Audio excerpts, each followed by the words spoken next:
Hello, my dear students. Warm welcome to all of you. We are with physics now. Okay, we'll be talking very seriously about physics now. Okay, myself is Dr. Shobboshachi Shen. I'll be offering you the physics courses, course objective, course outcome. You can see on the screen, and we are in outcome-based education. So every course is mapped with what is its probable outcomes, which I have illustrated later on. Now there are five modules. Now we'll be adapting one by one to each module and explore the world of physics. Now let us explore what is the topic of the day. You should keep one thing in mind, that whatever we teach in these classes, each video lecture is basically a building block of your future engineering courses. Each class is going to give you some fundamentals, some new concept. And if you add all those concepts at the end of the semester, you will get the correct path of entering into your own engineering curriculum, because all your curriculum are essentially the application of physics. Engineering means physics applications. So let us explore it a bit more.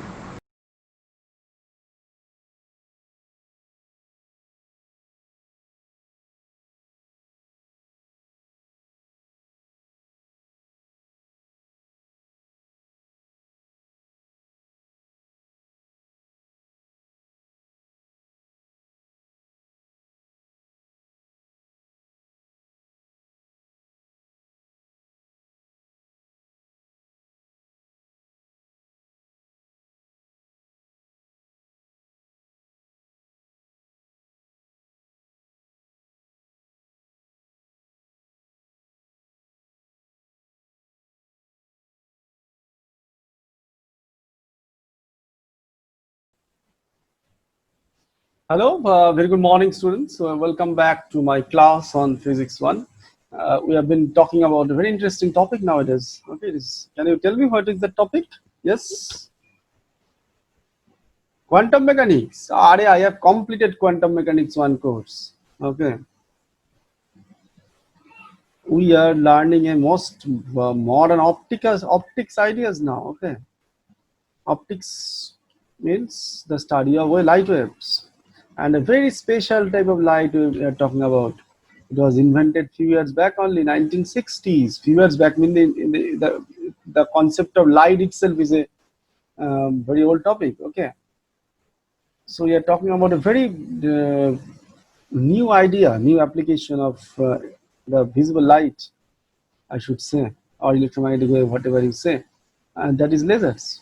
It's it is used in variety of in various purposes nowadays. Okay, so what you have been focusing on? What is laser? How do you produce it?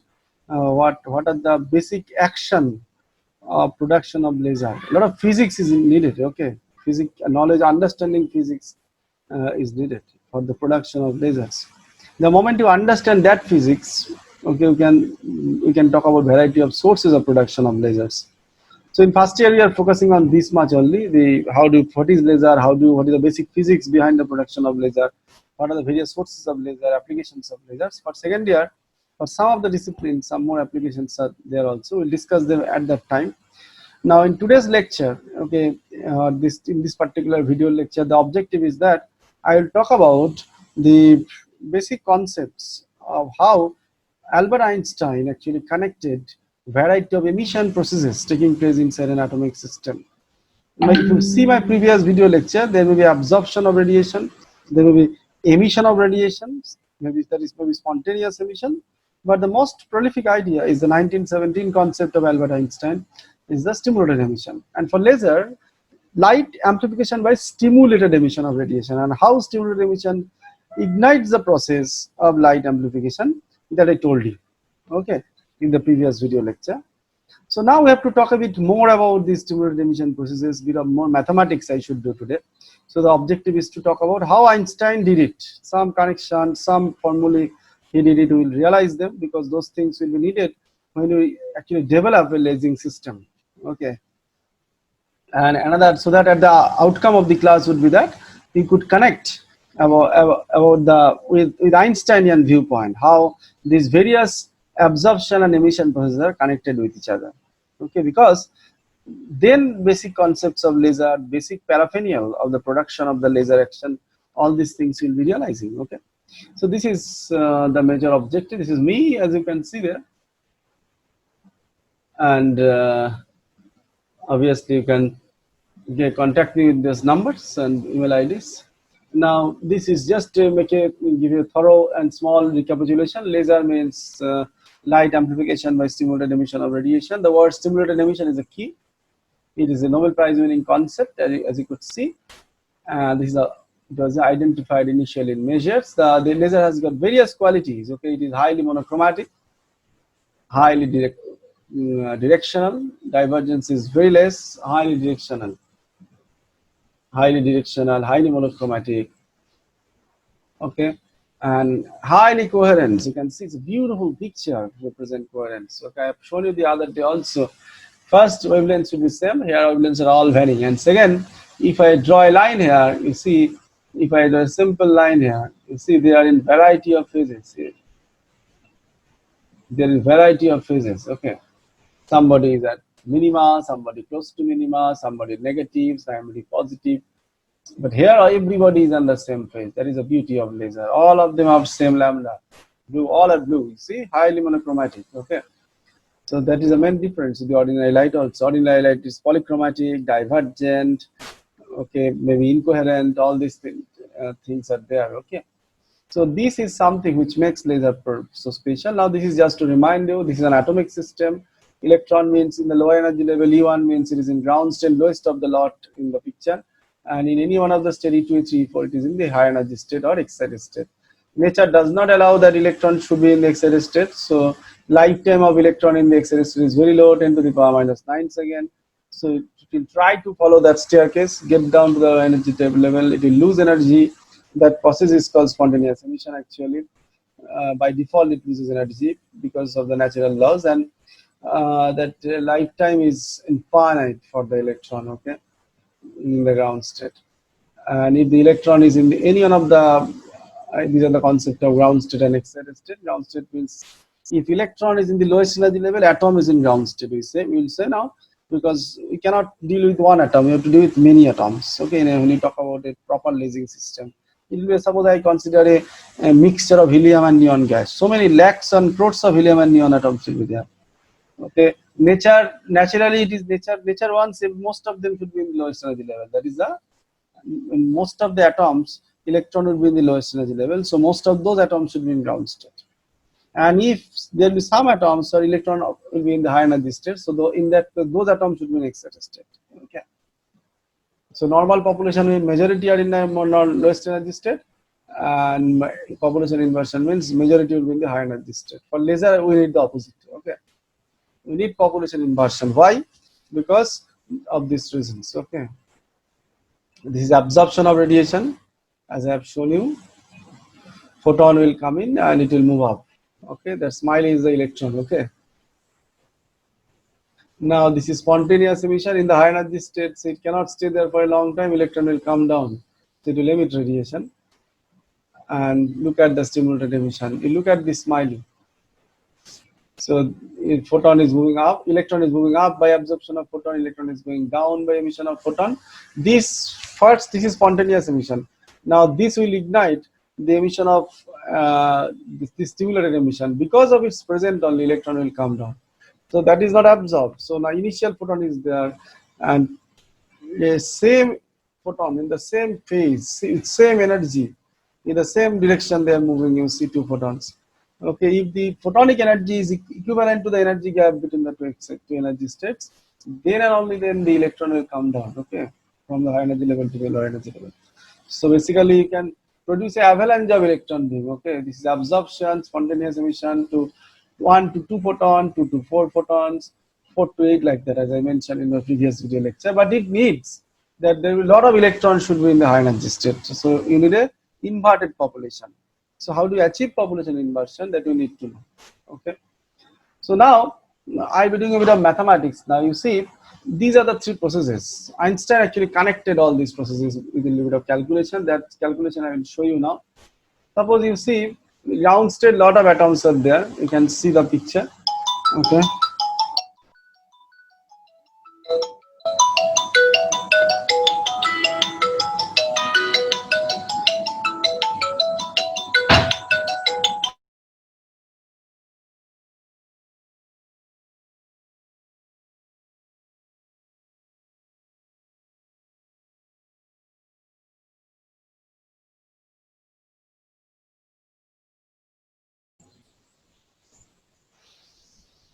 So therefore, we are now in a position to connect these three processes as was done by Einstein, okay, years back.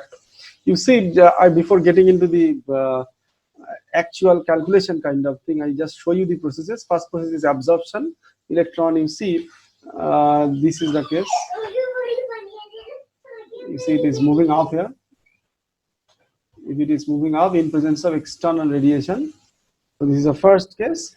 We'll actually calculate the rate of absorption. Okay, this is written here.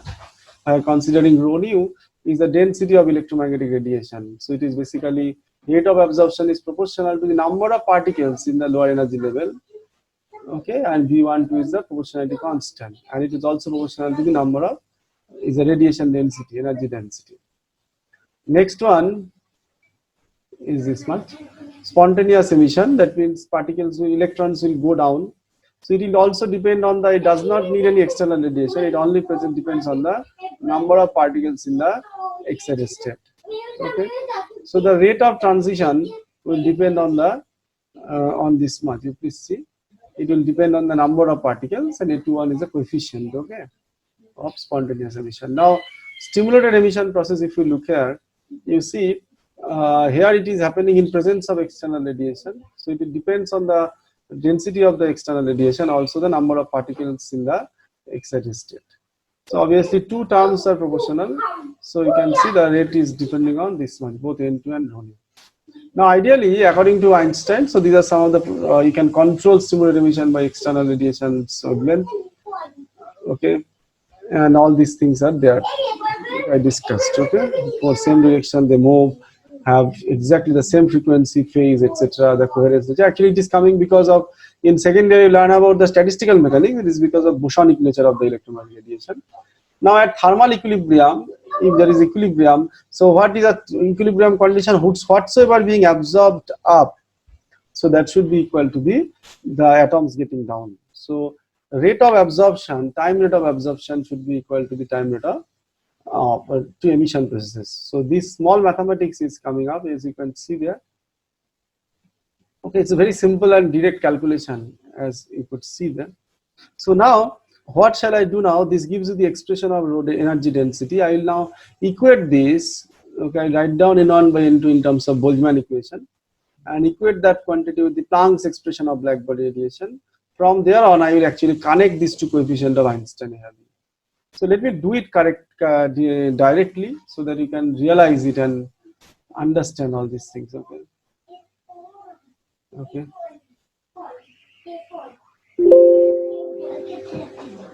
So just a second, boys.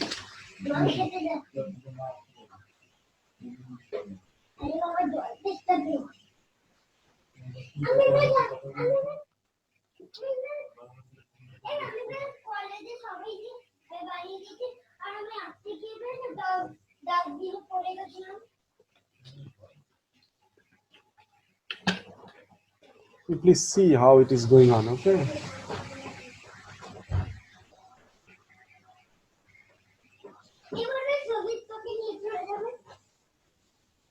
If you look at the picture, you will realize here that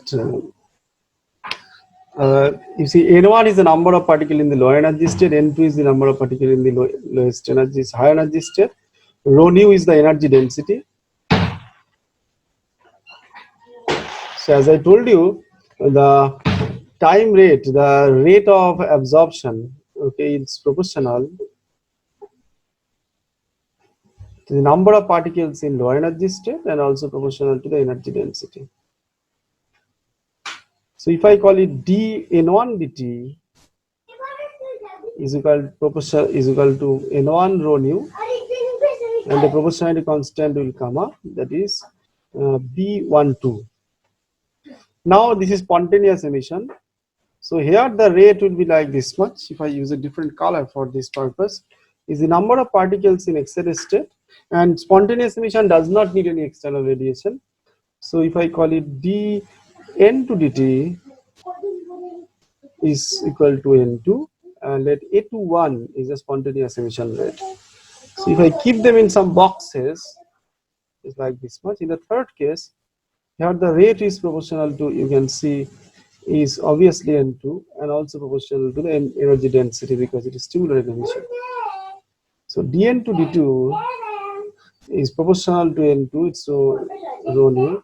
So there will be now B21, the rate of stimulated emission, the coefficient coming here. Okay.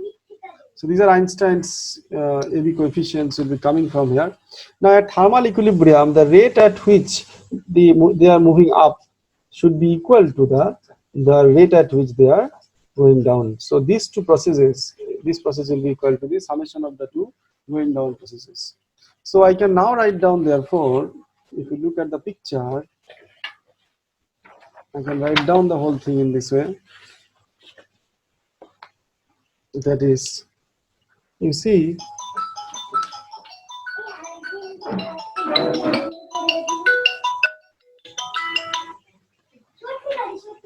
you can see the here. So first is going up,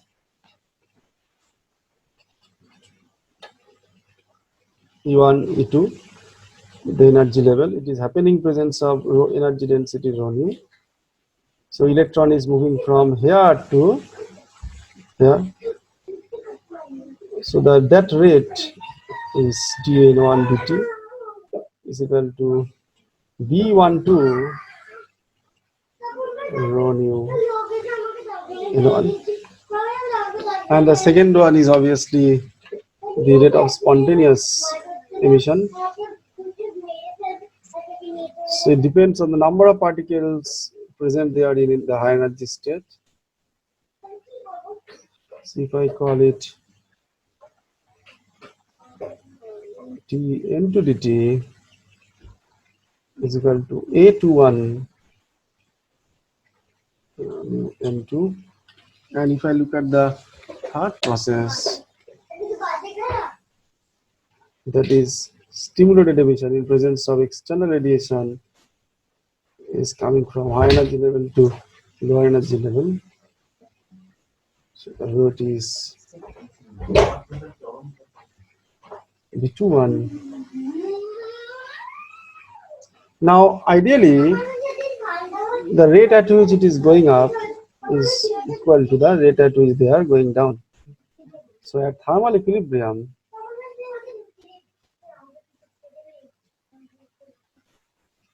you may write down in this way. Let's see here. B12, this dN1 dt. Okay, this is because of spontaneous, and this is because of stimulated.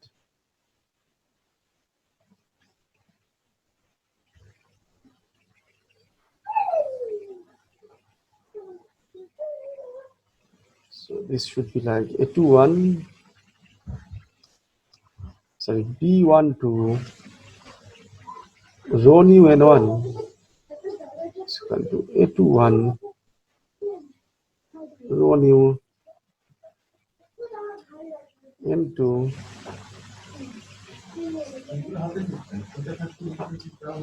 So now we can write down, we can keep these together. B12 rho nu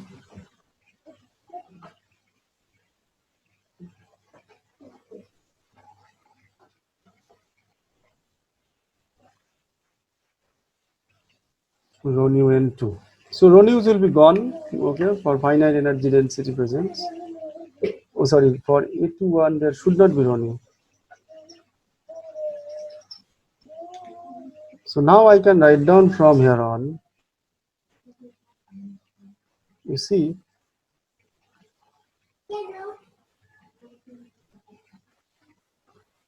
I can write down from here on in this way. I can take N1, N2.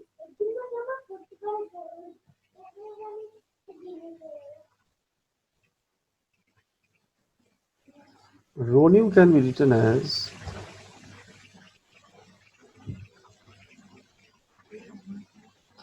A21 N2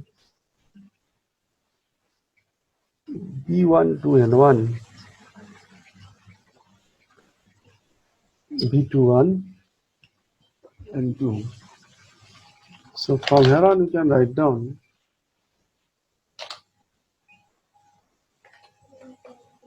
therefore rho nu equal to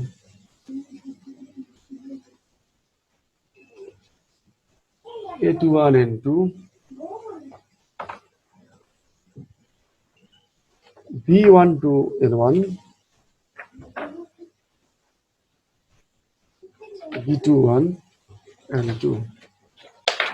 So therefore, you may write down, if I take N2 common here,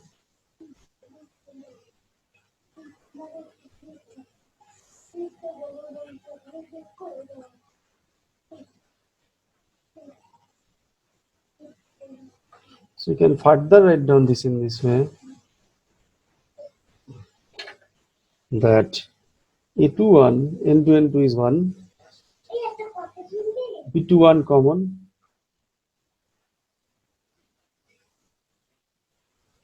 P12 by B21 N12 by N2 minus 1. Or in other words, rho nu equal to B21 by B21 B12 by B21. Now here rho nu, as you can see, is like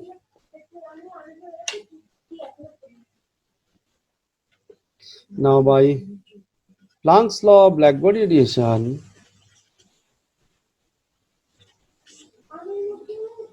rho nu is given as 8 pi h nu cube by c cube 1 by exponential h nu by kt minus 1. So this is the expression of rho nu coming from our discussion, and this is the expression of rho nu as proposed by Max Planck in his black body radiation.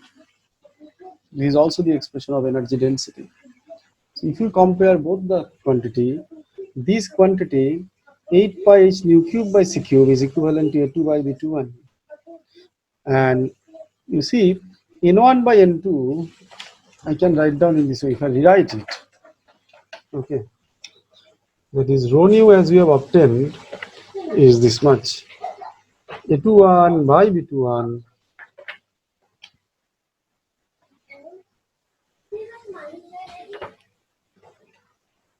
B12 by B21 N1 by N2 minus 1, and by Planck from Planck's law of black body radiation, we write down rho nu as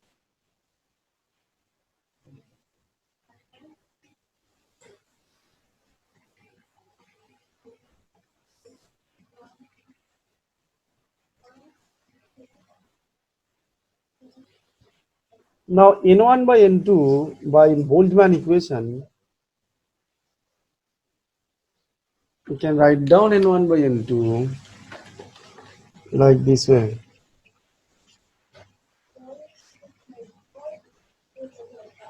Exponential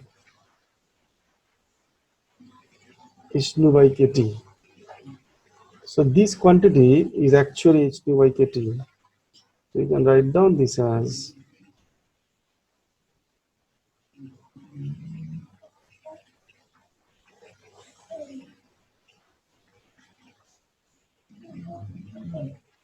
B12 .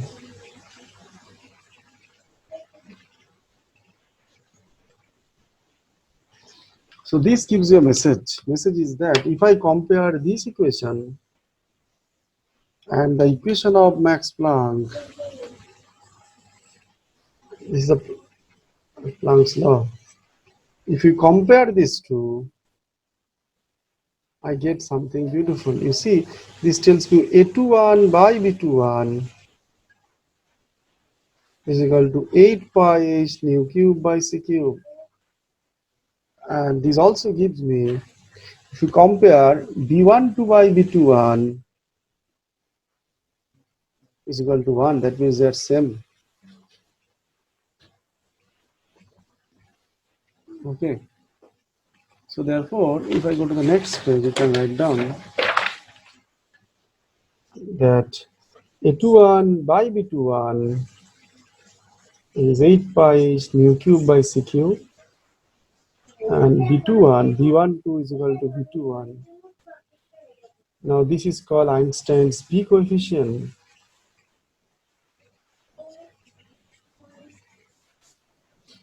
Okay, this is just B. And if this is B, I can call A21 as just A. This is Einstein's A coefficient.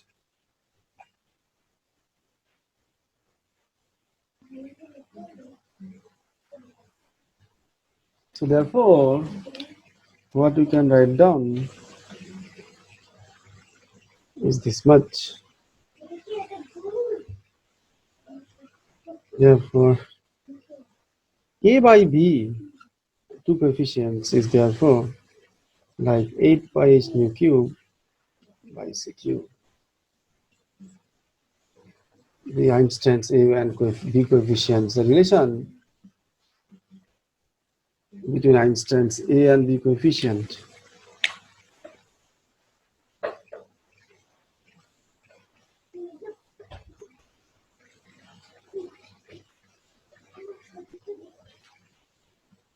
Or this is connected with absorption of radiation, and this is connected with the emission of radiation. So absorption and emission are connected by this nu cube formula. It depends on the frequency cube because remaining are all constant. So this is all about the calculations I was talking about. Now let me get back to the PPT. Okay. So this is the relationship we have got. Okay, we are connected by this formula 8 by h mu cube by c cube, and like mu is coming for non-magnetic medium, mu is 1. Okay, so you can see there the coefficients of for absorption and simultaneous emissions are numerically equal. So these are all equal. So that means when an atom with two energy level is placed in the radiation field, the probability of an induced absorption will be equal to the probability of stimulated emission. A is connected with the, okay, slight change is there, please see.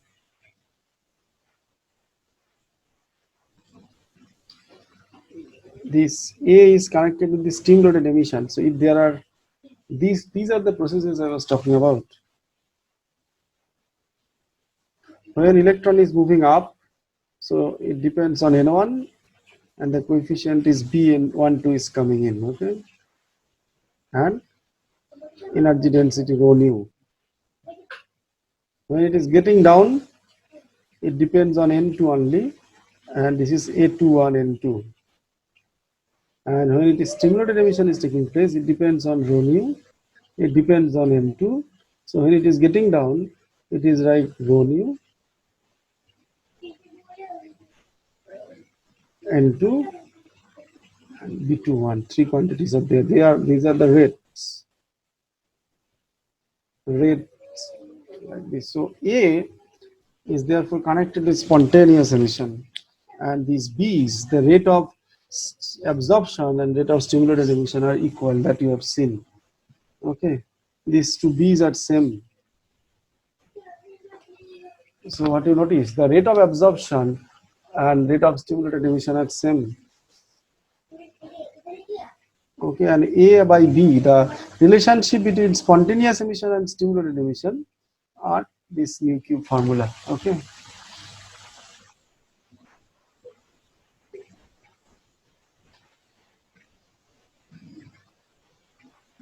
third part of the frequency of radiation. So very high frequency is difficult to achieve lasing action. So now come back to the picture of lasing action. This is the lasing action. Spontaneous emission igniting 2 photons, some more photons coming out. You see, so therefore you just see one little touch here for the discussion. Suppose I wish to calculate that for lasing action you need stimulated emission, ratio of stimulated emission to the spontaneous emission. If I now calculate, okay, they are basically spontaneous is A21 M2 and B1 to rho nu M2, you can see there, P by A rho nu. So basically if you can put the values there, B and A, you can see it is like 8 pi h nu cube by C cube and all the values as I put there. 1 by exponential h2 by kt minus 1. Okay, the b2 by a21, I calculate this is the rate. Okay, from Planck's law, if you put the value, this rate is coming. Okay, so that is from Planck's law using the value of rho nu from Planck's law. If you put rho nu, it is like b21 by a21. It's common sense. Okay, n to n to cancels because both of them are present in the transition emission processes. So rho nu, if you put the Planck's formula of black body radiation, that 8 pi h nu cube by CQ1 the exponential h2 by kt minus 1 is coming. And now from Einstein's relation, just now we have got the ratio of b by a. Okay, is that much? So b2 by b by a is c cube by 8 pi h nu cube by c cube. If you put the value there, so you see you are getting a mathematics like this. Okay, you are getting it like this much. So it is only the exponential h2 by kt minus 1. So if you put the value, suppose you are using yellow light of 10 to the power 5 into 10 to the power 14 hertz, and temperature is 2000 degree Kelvin, and the value is of h2 by kt is like 11.99. So rate of transition, so even at very high temperature, 2000 degree Kelvin means if you minus subtract 273, that means it is thousands of degree Kelvin. Okay, 11 close to 1700 degree Kelvins. 1700 degrees Celsius. And even at very high temperature, you see the rate of transition, the spontaneous R1, the ratio of the spontaneous emission stimulated by spontaneous emission is very low, 10 to the power minus 6. Okay, so that means the spontaneous emission is the, or in other words, if you do the opposite, it will 10 to the plus 6. So it is mainly the spontaneous emission is a process, but for lasing action or for amplification of light, you need sustained stimulated emission. Okay, so then how is it possible? Now for that purpose, you look at a calculation, the absorption and emission rates. It is only the ratio of n2 by n1. If you look at the problem, you see normally n2 is less than n1. Okay, so that means what does it mean? That this is less than 1. The absorption stimulated transition process is also less than 1. Whatever is absorbed, the emission is less. Okay, so absorption is also overwhelming the stimulated emission. So if you think spontaneous emission is dominating over stimulated emission, absorption is dominating over stimulated emission, so here then how do you sustain? Without stimulated emission, you cannot get the lasing action. So that means you have to introduce stimulated emission, or you have to sustain stimulated emission. We need more population. N2 should be greater than 1. So that is a basic condition for, therefore, you have to excite more electrons to the high energy level. Okay, so absorption has to be, there more particles should be there for a longer time. Okay, so basically, so for lasing action to sustain, we need more particles should be there. So that is called nothing but population inversion. So these are the basic necessities of lasing action. Other than from normal energy state is not going to help you. Normal exercise, you need metastable state. So a lot of energy you need, and lifetime of the electron should be high in the metastable state. So these are the basic necessities of lasing action. And you see, so obviously we are almost in a position to discuss that. Okay, that we need more particles should be in the excited state, inversion of energy levels. Okay, at the top the normal population is there in the picture, but you need more there. N2 should be greater than N1. So how do you achieve that? You have to achieve population inversion. How do you achieve population inversion? Because without that, lasing action cannot take place. You need more particles to be there in the high energy stable state for simulated emission to sustain. So it needs a separate discussion. We'll discuss in the next class. Thank you.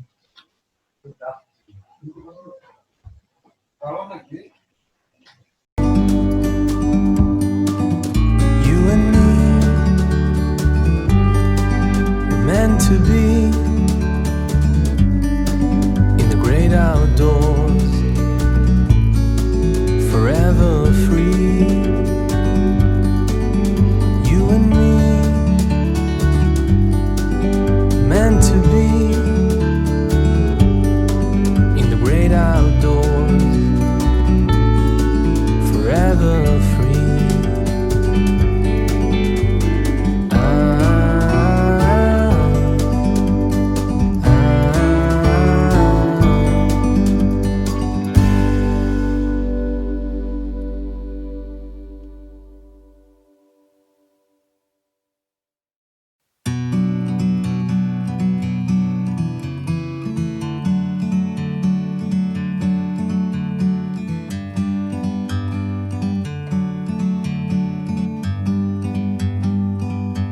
Like a bird on a tree,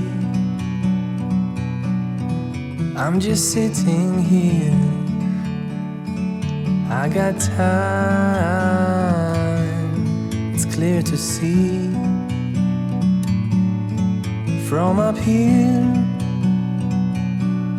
the world seems small. We can sit together, it's so beautiful. You and me, we meant to be in the great outdoors, forever free.